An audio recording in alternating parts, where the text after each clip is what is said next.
De quem é a culpa do aumento da gasolina? Eu vou falar aqui para vocês, talvez eu vá tomar pancada e burdoada de novo, como tomei da primeira vez em que a gasolina começou a aumentar, o combustível, né? Os combustíveis nacionais preponderantes começaram a aumentar nas bombas dos postos. A gasolina do Brasil, em números objetivos, né? Em números reais, ela não é cara, ela segue preços internacionais.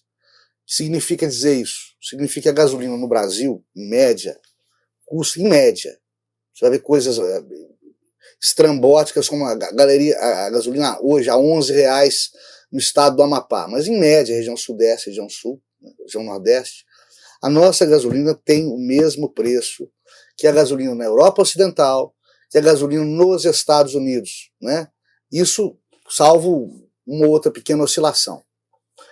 A gasolina segue preços internacionais, porque ela é mensurada, os seus aumentos são mensurados não no valor dos impostos, que tem alíquotas certas e seguras e que não se modificam, salvo alguma oscilação imprevisível da economia interna, o que não aconteceu. Mas seguem os preços internacionais, a balança comercial internacional, né, o mercado futuro e as bolsas de valores, as mais importantes bolsas de valores do mundo, e principalmente o preço do barril de petróleo. Então aumentou, mudou número, muda para todos os países, que ao menos integram essa economia globalizada capitalista ocidental da qual nós estamos falando. Então não está caro, né? Não estamos pior do que outros países, porque todos os outros países que importam interessam. Temos que seguir esses padrões internacionais. A Venezuela, quando no auge de sua economia, e por conta do presidente Chávez e depois do Maduro, quis criar um preço doméstico para a gasolina. Por quê? Grande, enorme, exportadora de petróleo, a Venezuela, né? Quis criar um preço doméstico para a gasolina. Resultado, foi um dos fatores que quebrou a Venezuela. Os preços estão internacionais ou internacionalizados. Para a gasolina, para a pizza, para a corrida de Uber, tá? Salvo oscilações irrisórias, insignificantes, você paga aqui pelo litro de gasolina o que pagaria em Nova York, o que pagaria em Berlim, o que pagaria em Londres, né? O diferencial é que a nossa renda é inferior aos países, a renda média do brasileiro. Eu não estou falando de salário mínimo. Aliás, salário mínimo não é salário médio, já falamos isso aqui, não é o caso, depois a gente pode voltar a tratar disso. O nosso salário médio, a nossa renda média é muito inferior à do americano médio, à do italiano médio, do alemão médio. Esse é o diferencial. Havia um antigo personagem do Jô Soares, do programa humorístico do Jô Soares, assim, nós é que estamos ganhando, não está caro, a gente é que está ganhando pouco. O raciocínio é mais ou menos esse.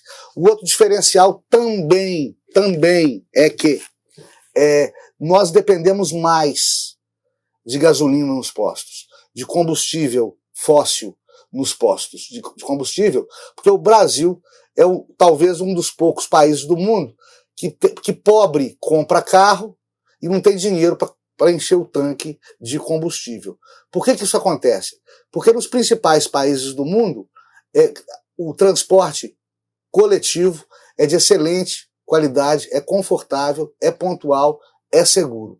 Aqui, o cidadão é obrigado, principalmente nas grandes cidades, se quiser se locomover rapidamente, com segurança, para o trabalho, para deixar a filha em escola, tem que ir de carro. É por isso que pobre aqui é obrigado a comprar carro, pobre aqui é obrigado a encher o tanque do carro, e pobre não aguenta, pobre compra o carro que não consegue abastecer.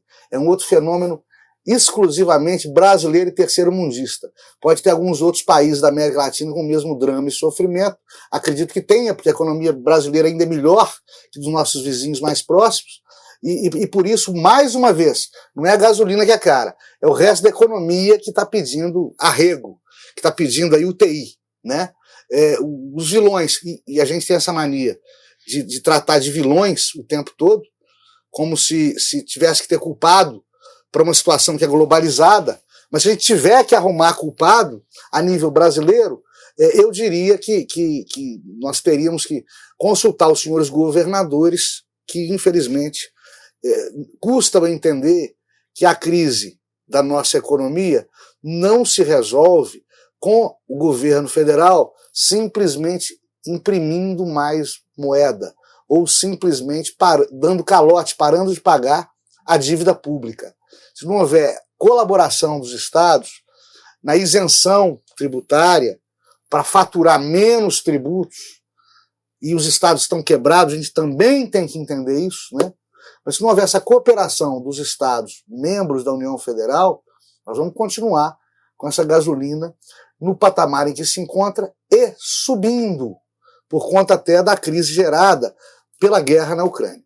E por falar na guerra na Ucrânia, esse é um dos causadores, esse talvez seja um dos vilões internacionais do aumento dos combustíveis lá fora, porque, como dito, é um fenômeno globalizado.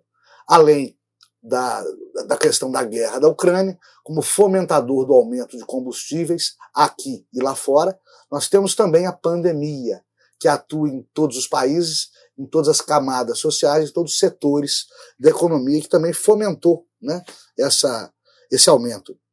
Vão dizer sobre a pandemia que ela já está morrendo, já está acabando, então não tem motivo para a gasolina, para o combustível aumentar agora, para o barril de petróleo aumentar agora, sendo que ela já está em sua curva descendente, graças a Deus, mas é porque, prestem atenção nisso, os indexadores econômicos se baseiam não no que está acontecendo agora, mas em prognósticos futuros, ou seja, o fenômeno ruim de agora, por exemplo, a guerra da Ucrânia, vai inspirar o aumento agora, não porque estejamos já tendo crise de abastecimento, mas porque a guerra da Ucrânia faz presumir uma crise de abastecimento futura. É isso aí. Petróleo virou commodity. Petróleo virou mercado futuro nessa economia maluca do nosso tempo. Dê o seu like, clique na sinetinha e inscreva-se no canal.